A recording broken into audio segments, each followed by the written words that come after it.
Hello everyone and everything, and welcome back to more Hollow Knight.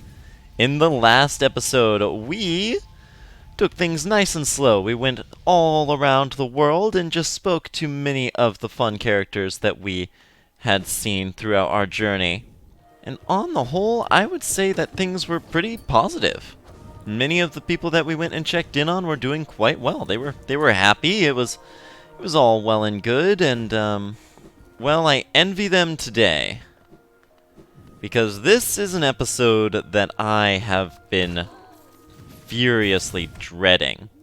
We are heading back into Godhome to continue some unfinished business, and the plan today is to head on down into the Hall of Gods and make our last big dash of preparation for the Pantheon of the Night. And the bosses included in this pantheon are a caliber above those in the other three. This is where just about every dream rematch and every big double damage dealing boss is found. But nothing more to do now than to equip our set and get started with our first foe, way down here on the bottom. Flip over to the other side, we've got the Enraged Guardian, the shining god of greed.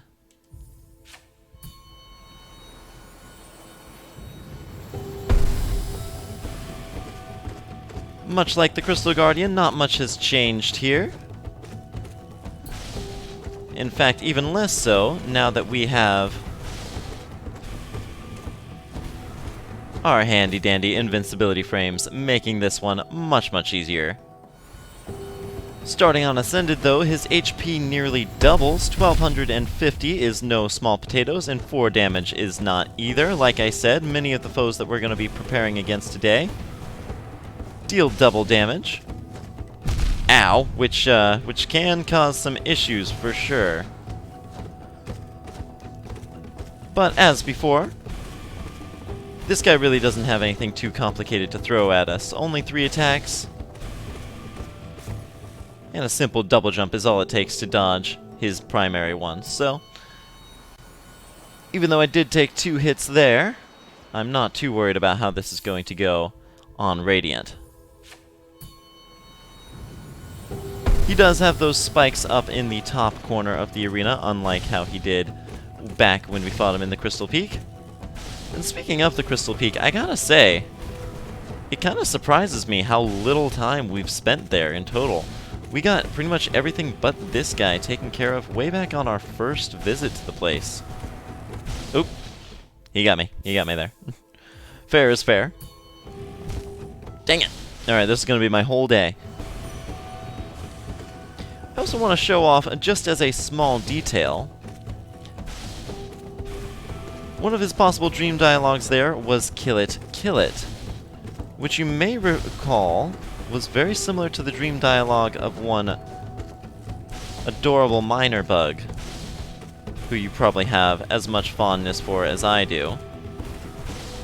Okay, that was interesting. Sometimes when he uses the scream beams twice in a row, it will actually reduce the number of them down from 4 down to as few as just 1, like we saw there. That was kind of cool to see. But that is already 1 down. And that is going to be the dream rematch against the Broken Vessel, the Lost Kin. And technically we have already seen his attuned form. It is identical in every way to the boss fight we had against him way back when. The biggest differences, of course, now would then be our own changes in abilities. The Shade Cloak is a huge help for dodging many of the attacks that he does, but more importantly, I would say, the Descending Dark is a fantastic skill for... Ooh, shoot. That doesn't bode well. Is a fantastic skill for just clearing the room of the incessant balloons that he summons.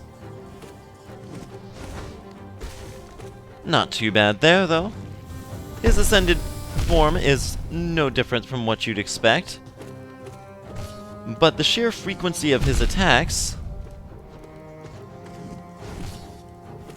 could definitely lead to you taking some untoward damage. The fact that the balloons do double damage is a bit of an oddity. Of course, obviously, in an Ascended fight, everything, even spikes, does double damage.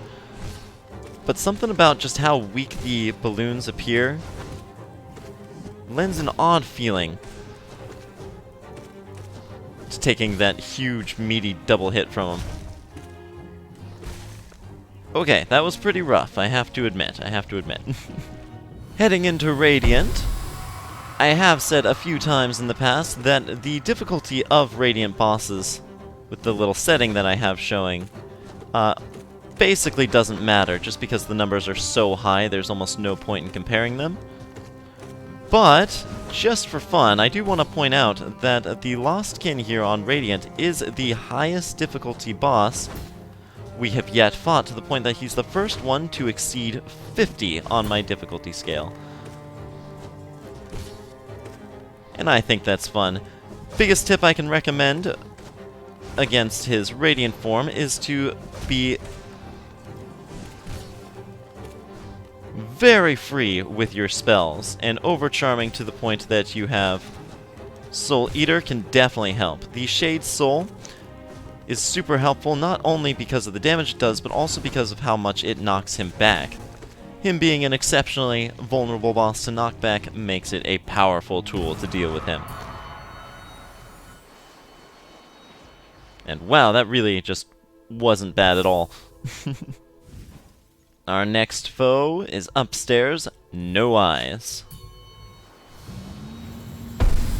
Not too much different, although it is worth noting that this is just about the only boss fight in the game who you would normally need the Lumafly Lantern to fight, and this arena is now lit up whether or not you have it. Although, technically, you couldn't possibly have fought her to the point of earning the ability to do this fight without having it in the first place, but if you were to hack the game to remove the Lumafly Lantern from yourself, this arena would still be as bright as it could be. And can you tell I'm kind of reaching for stuff to talk about this really, really simple boss fight? Not to worry, she's definitely going to mix things up on us a lot on Ascended. This is probably the most significant arena change in the game, not just removing the floor, but adding spikes, not spikes, but thorns, everywhere. Everywhere. This was already more of a challenge of platforming, than it is a challenge of combat, and now that is exemplified on this arena. And a lot of the platforms that we have access to are placed almost as inconveniently as possible. The one we have down in the bottom truly showing that off, and this spike set of thorns up in the top is just overbearing, honestly. But shoot, ouch. She's still simple on a conceptual level. All it's going to take her down is a bit of patience. But, as perhaps you are noticing by how many hits I'm taking, Radiant on this fight is going to be no picnic. Oops, she did get me. Alright, I'm going to use more nail arts, as I had recommended, although she is oftentimes in more difficult positions to land a nail art, like when she shows up in that bottom corner there. And due to the absence of a floor, healing is now much harder in this fight than it was in the original. None of the platforms feel particularly safe from the onslaught of spirits. Goodness, ouch. Although they are still infrequent enough that you should still be able to heal off a few, should you need to. Now, while we're going about this... Dang it! Drat... Shoot! Okay. Sometimes the PG words aren't enough. As I was saying, as we're going about this, I want to one last time reiterate that going after the Ascended variants of the bosses is not at all necessary for completing the game, or even getting any of the achievements. And they primarily exist as a means of practicing for doing the really difficult aspects of the Pantheons, such as doing the Pantheons with all bindings, which doing all bindings challenges is also not necessary to completion, thank goodness, because I'm definitely not doing the one that we are training for here. Oh, drat. Ah, that was terrible. But one thing that I do want to recommend, even if you don't want to go after all of the bosses on Radiant, I do recommend trying to beat every boss on Ascended before taking on, before having an earnest attempt at the Pantheon that they call home. General rule of thumb is that if you can do them all on Ascended, you should be able to do them all in a row, as long as they're just on their attuned difficulties. Okay, now I'm not even gonna attempt the Radiant version of this fight without my Overcharm set. That's just not happening. Going into Radiant, as you may expect, the key here is going to be patience. I highly recommend just choosing maybe 2 or 3 platforms that you're comfortable platforming between. And if she doesn't appear close enough to one of those, just wait her out. Having a lot of soul is going to be exceptionally helpful for reaching out beyond your comfort zone. And using some liberal Shade Souls, and perhaps even some Descending Darks, to brute force your way past many of her, oh shoot, oncoming projectiles can be a pretty good idea as well. We're going to take small mercies as they come here. 800 health is not a lot. It is always good that the Dream Warriors do not exceed 1,000 health, otherwise we would definitely be here for a fair bit longer than I would like. This might almost be a fight that I would consider King Soul for instead of Soul Eater, just because we are going to be spending a lot of time not doing any attacks. I do recommend hanging out towards the top half of the arena. It just gives you slightly more wiggle room than these lower platforms. Because if you're here and you need to dodge downward, you only have one option. And then if you're down there and you need to dodge downward, then you are in all kinds of trouble. Dodging downward isn't always the best idea, but frequently because you are assisted by gravity, it is sometimes a little easier. It's also a little easier from this platform than it is the large central one there, because if you do need to dodge downward from that one, you have to contend with the spikes. I keep saying spikes. Thorns are different than spikes, primarily because they can't be nail pogoed off of. I don't like this right now, alright? Listen, No Eyes. There are some spikes down way at the bottom that can be pogoed off of, but that sounds riskier than just trying to dodge the projectiles normally. Yikes! Yikes! Oh shoot! Dang it! Ah! Okay, I was definitely being too aggressive there. That's my fault. This is the problem with these patience-intensive fights, is that they tend to make you want to be riskier than is necessary. But just take it slow, and not like that, and we'll get it eventually. This boss fight isn't even one of the reasons I was dreading this episode, alright? This isn't even the bad part. We're not there yet.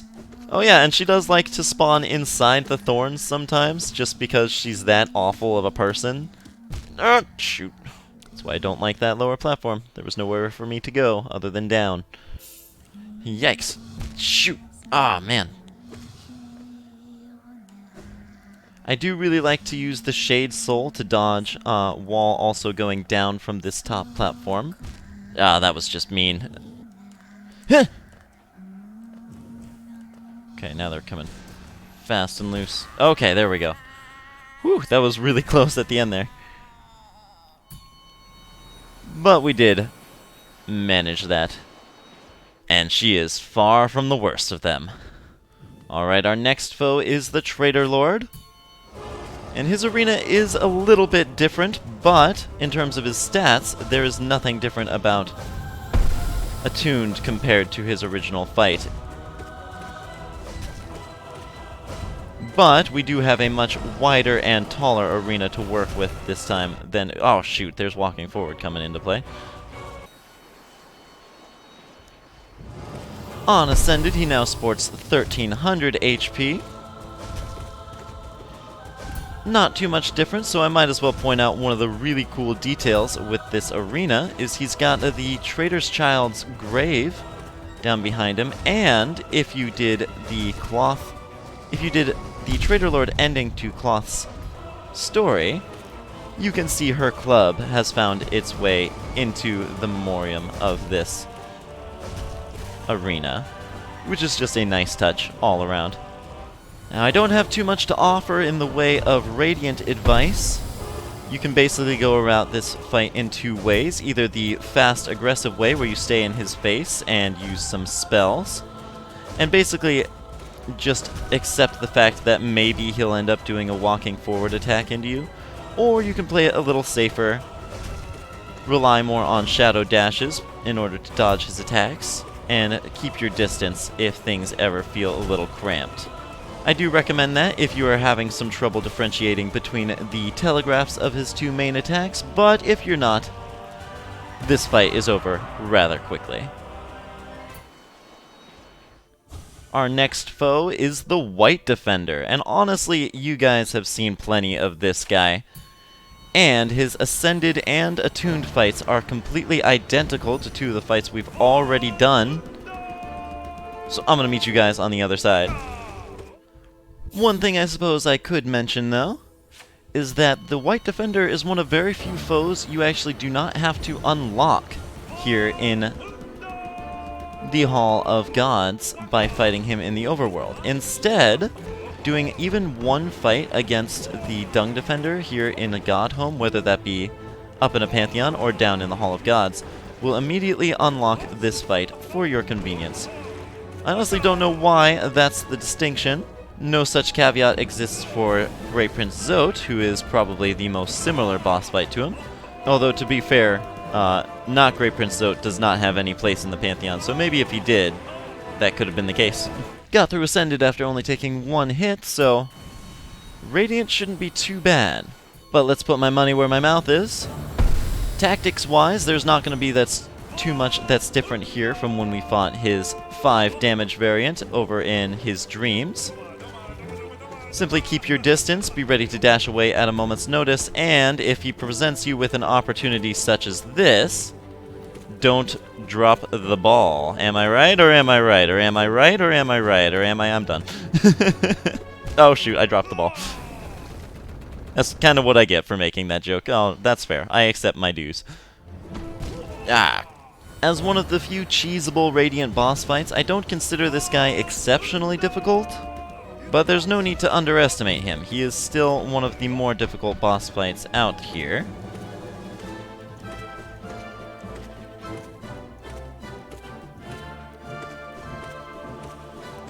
And as cheese goes, this is definitely the most skill-intensive, as even one missed input can spell not only you dropping the combo, but him hitting you as well.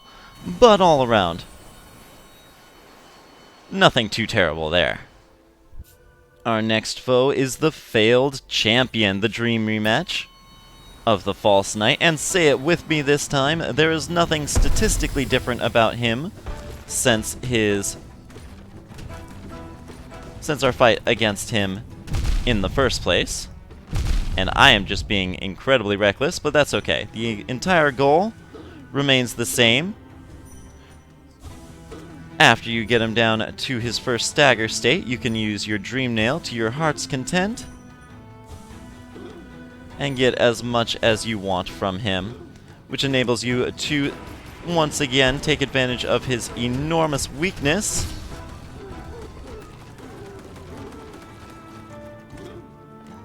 to the Abyss Shriek. Just as a refresher, this is done by making sure that you continue to get a regular nail strike on his armor every few seconds, and his stagger state will not end as long as you do so. And I think that's it. Yep, that was that. Going into his Ascended boss fight, I actually want to use a slightly different charm layout here. I want to go in with Sharp Shadow, a charm that I very emphatically did not recommend in pretty much any case up until now. And while I still don't, I do want to show out that it is an option for making his main phase a little bit easier. He's still pretty simple as long as he's not up against the wall. Can you get over here? There we go. Okay, so basically, he's too wide to get through with your normal Shade Cloak dash, but with the Sharp Shadow, you can very easily cheese hit your way over to his first stagger state. Oop, shoot. Alright, when he's all the way up against the wall, that's not great. I didn't nail the cheese. Not to mention the significantly increased HP of his armor here on Ascended can definitely cause you problems. 600 on each phase. Even if you do max out your soul on this opportunity,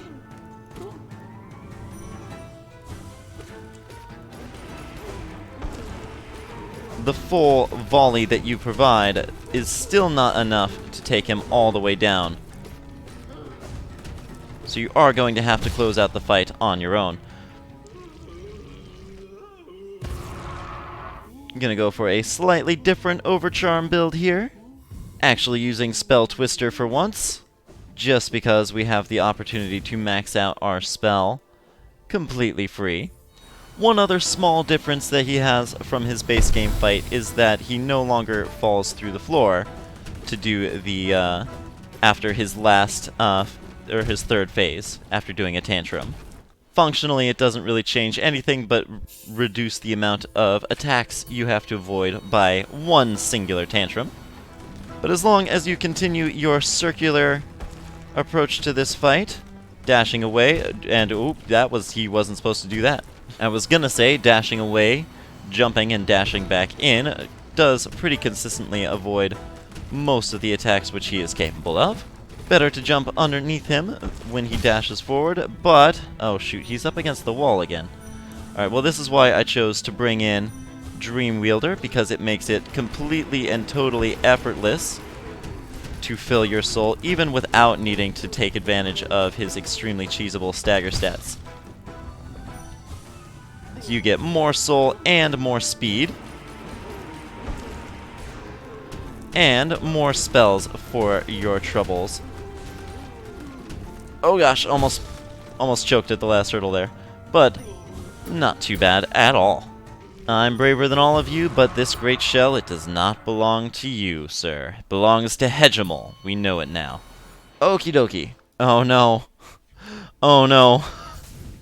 No, no, no, no, no. No, no. No, no, no, no, no, no, no, no, no. Oh no, it's Markoth's turn. Alright, well let's get through the attuned fight. It's no different from what it was. Very similar arena, similar amount of platforms, similar strategies. You can once again either play things safe and use his Shield Cyclone attack, or whatever I called it, to get in some damage, or you can play recklessly and use his Shield Cyclone attack to heal. And he's not so bad. Here we go. On Ascended difficulty, he has probably the most difficult changes, entirely swapping out his platforms for this garbage set of 5 tiny ones, and replacing the floor with a bottomless pit. Ouch. What's more, he has the most HP of any Dream Warrior boss at 950, still not quite 1,000. Ow. And falling back on the ability to stay safe on the floor is, of course, no longer an option. We are going to have to be significantly more careful going forward than we were. And you're almost definitely going to have to use the safer of the two strategies that I mentioned. You can't go reckless now that he does so much more damage and gives you so much less room to heal. We are also going to be relying a fair bit on spells to do damage from a safe distance. But when it comes down to it, everything in this fight is going to rely on your sheer reaction skills as far as avoiding the nails go. And I think we've just about got this fight closed out. We sure do. Okay, that was ascended. Definitely not easy, but welcome to the gates of hell. This is a fight I unequivocally recommend using King Soul for. Radiant Markoth is, in my opinion, the single most difficult boss in the entire game. So we are going to do everything in our power not to play his game. We are going to go as slow as possible, nice and steady, just waiting for soul to be provided to us by King Soul, and oh no. Avoiding the nails is best done by choosing a platform to try and hold your ground. However, Markoth himself does a really good job of forcing you away from any platform that you are getting too comfortable on. I recommend one of the upper platforms if you can, and pretty much anything but the central platform if you can at all help it. So this is going to be our fight. We're going to be spending our time avoiding both Markoth and the little nails, and every time he gives us a good, safe opportunity to launch a soul or to launch a spell at him by using his little spinny shield maneuver, we're going to do just that. And the time in between each spinny shield maneuver should give us enough soul,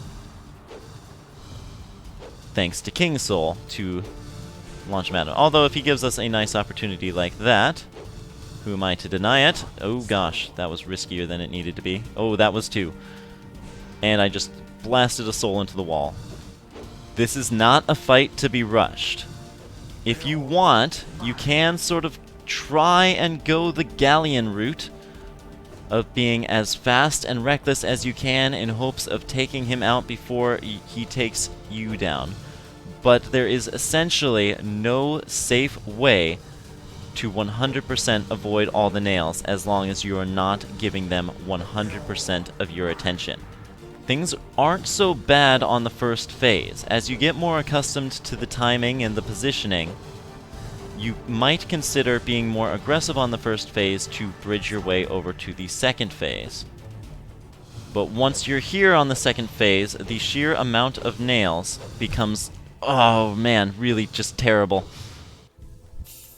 I'm going to change my charms around a little bit here, because I actually don't think we need strength. We just aren't hitting him with enough nail strikes to make that really worth it. Obviously we want Shaman Stone. Having Spell Twister is a great combination with King Soul.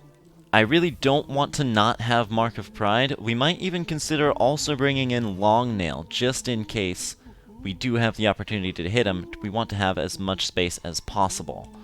So I think I am going to do that. And then we're going the rest with King Soul. Oh no! No! Shoot! Ah, stupid bottom split. Okay. That's the sound of calm and collectedness right there. Now, being more aggressive in Phase 1 is a pretty good strategy in a couple of ways. Because... oh man, that was really close. You have a lot less to lose. As long as you're still starting off in that first phase, you haven't like, sunk as much time into the fight. Another alternative strategy you can employ, as long as you have King Soul, or even if you're going in with the Soul Eater strategy, is to use the first phase to build up as much soul as possible. Shudders.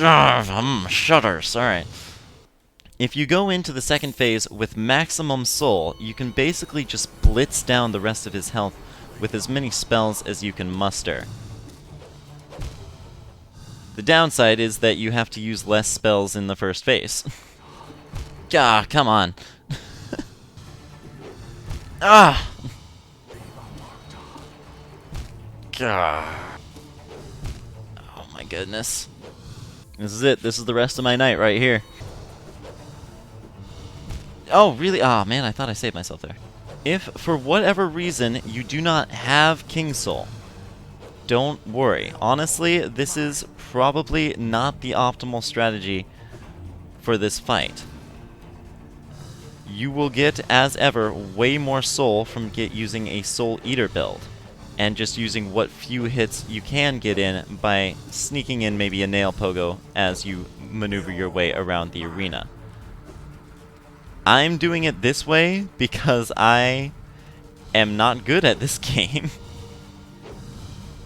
I know I've done a whole lot, but this is the point where it all falls apart.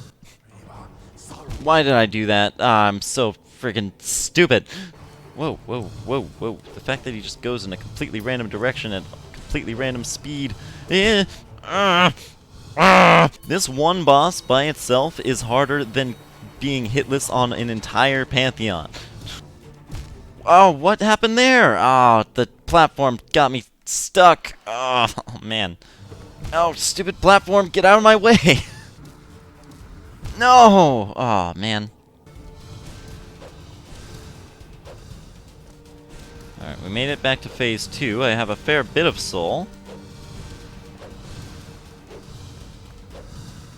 I'm out. Running on empty. Oh, wow! Oh! Okay, I did it! I did it! I did it! Okay, all it took was just following my own advice and building up as much soul as possible on phase 1 by basically stalling and just waiting. Oh, that honestly would have been easier with Soul Eater. Oh well.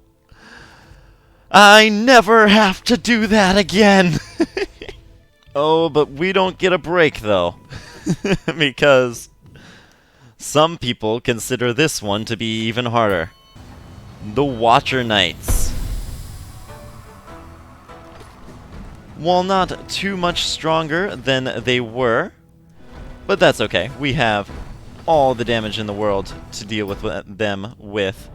The biggest difference is that you no longer have the ability to take out the 6th one from outside the arena with the chandelier breaking trick. But that's okay. One more, it doesn't actually make as big of a difference, because ultimately nothing's going to prevent you from having to take on 2 of them at once at any given point. And as long as you are forced to deal with that in such a way that you're still basically getting the whole fight either way. So I don't think cutting down the chandelier ended up making things too much easier, as evidenced by the fact that I didn't even do it. But that's got him done now there. Okay, now let's get into the real fight. On Ascended, each individual Watcher Knight has 600 health. That means in total, 3,600 health, more than any other foe we have taken on. By a pretty wide margin, actually. And the sheer degree of tankiness that you are going to be dealing with on each individual one gives a lot of room for error on your part. Ultimately, I think the strategy is the same. You are still best off just nail pogoing your heart out and doing a Descending Dark if things ever look a little bit dicey, which is probably going to happen a lot. Oop, ow. Oh, shoot. Okay, yeah, now things just kind of fall apart. Oh, shoot, I was out of spell. I wanted to use a Descending Dark there. No, I don't want to lose this one. We have a difficult enough fight ahead. No! Oop. Alright, that was a little risky there. But we've just about got this whole fight closed out already. Oh, oh, maybe I spoke too soon. I can't see past all this orange stuff. There we go. And once again, I have no delusions of trying this without having my Overcharm set on. Although there's really no reason for me to have Nailmaster's Glory for this one. I don't see any opportunity to do that. So you know what? Let's let the Gathering Swarm join in, just because we can. They are one of my absolute favorite charms after all, and we haven't been using them for a while since we stopped needing money. Okay, so here in the Radiant fight, the biggest thing to look out for is that one sort of anomalous version of the bouncy roll that they can use with no telegraph. Like I said, it only happens once in a blue moon, but in Radiant it only needs to happen once for it to cause your immediate demise. Oh, I don't like that. I don't like that either. Stop bouncing. I am still going to stick to this strategy, though, and essentially play the odds. And just assume I'm not going to see that rare occurrence happen before I kill them all. And if that's not the case, then I will just assume it will be the case on the next fight, and so on. Because like I said, you can go at these guys for a long time. Like, generally an hour at a time of just attempt after attempt, and still only see it once or twice.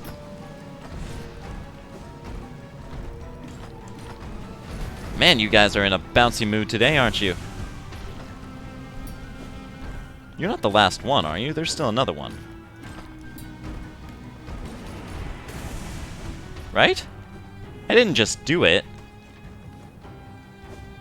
Wow, okay. That, I was expecting that to take more attempts. Guess I'm just that good.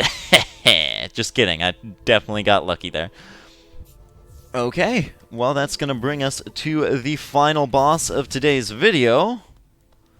One last dream rematch for the road, the Soul Tyrant. And while he is definitely not the hardest boss that we've fought today, he's still got enough tricks up his sleeve that we're gonna need to stay on our toes.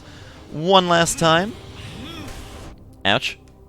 Statistically, he is no different on this run than he was back when we fought him all the way when he was our very first dream rematch. But we have so many new toys at our disposal. Having the double jump as well as the shade cloak, as well as the descending dark, makes his fake out here extremely easy. That's going to be our tactic there.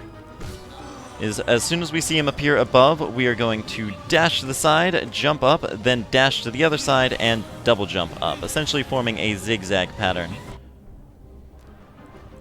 along the ground, making it way easier to contend with.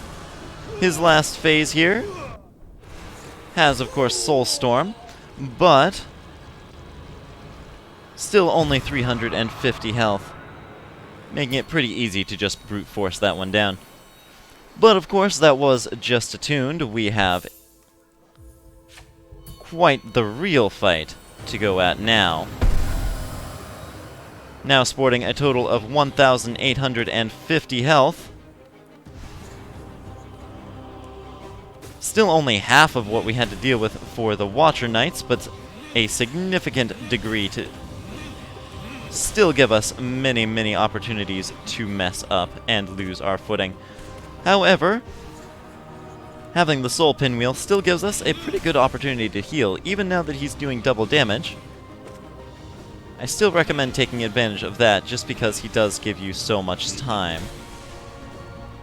Now, I am being a little cheeky in getting in these extra hits on his Desolate Dive, but he does give us the opportunity, and as long as you're seeing those orange splashes, you are getting in your damage, and it feels great.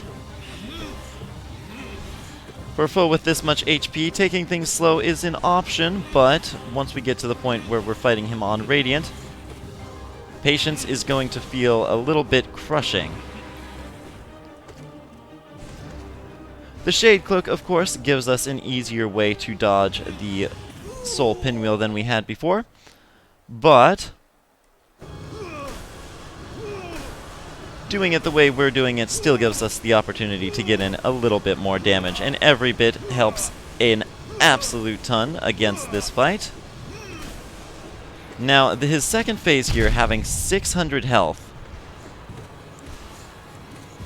is rather significant, and I feel like I got a little bit lucky doing it in one phase there, although I did get hit. Take note of that. You'll most likely have to deal with a couple cycles of his attacks there. Now, Radiant. I did pretty well there, so I'm pretty confident. Alright, let's just get hit by the first attack. That's hubris for you. Anyway, Radiant is honestly not too bad. He does move around quite a bit, but we have so many options now and have the extra invincibility from Shade Cloak that, you know what, that was my bad. I should have double jumped, I just kinda didn't. Alright, now if I can get through my sentence here. His first phase isn't too bad. We have more than enough movement options between our double jump and our Shade Cloak dash to deal with just about anything that he throws at us. Okay, that time I think I was just holding down the A button there by accident. So I tried to jump and I did not have a button to press. The biggest issue on Radiant is his second phase. Since he attacks you so much faster, and especially with the access to Soulstorm, you are much more likely to slip up there, and it hurts because he is a long fight with a lot of HP that is difficult to whittle down because of how much he moves around. So, if there's ever a time to play things as carefully as possible, it would be during his second phase. Oh gosh, using your Shade Soul quite a lot is a pretty good way of dealing damage quicker and getting back to that second phase about as fast as you can. In fact, if I do lose this particular attempt, I am going to put on my Overcharm set just so I can have the liberty to throw some more spells at him. Oh gosh, alright, maybe I should stop trying to get the attacks in there. But I want the soul, man. Ah, my jump. Okay, here we go again. Oh my gosh! Oh man. It takes like 2 minutes to get all the way through his first phase. No! No! No! This was not one of the bosses I anticipated struggling with. I really thought I'd be stuck on Watcher Knights for way longer. Okay. Last phase. Here we go. This is the last time I'm doing this. I know it is. I know it is. This is the winning one. Right here. The key is on Soulstorm. Use as many Desolate Dives as you can. No! I'm blaming that one on the fact that he was high off the ground.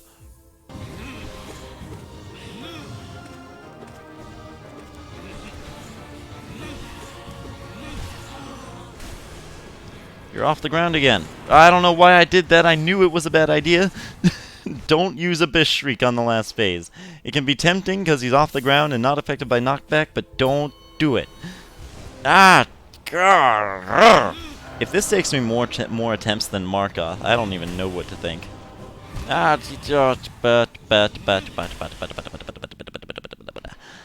No! Oh!